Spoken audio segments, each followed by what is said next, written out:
ओडिशाचे मुख्यमंत्री मोहन मांझी यांनी भारत दक्षिण आफ्रिका T20 सामन्याच्या तयारीचा आढावा घेतला। कटकच्या बारबाती स्टेडियमवर खेळवण्यात येणार सामना।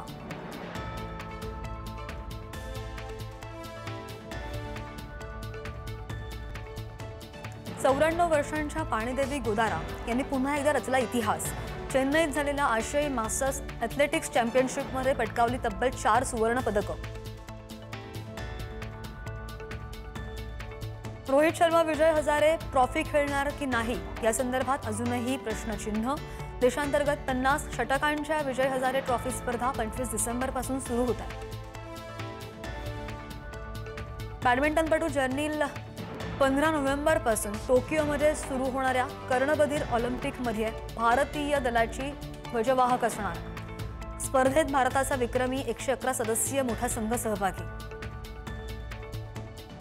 बुद्धिबळ विश्वचषकाच्या चौथ्या फेरीत भारताचे ग्रँडमास्टर अर्जुन एरिगैसी, आर प्रज्ञानंद आणि पी हरिकृष्णा यांना यश।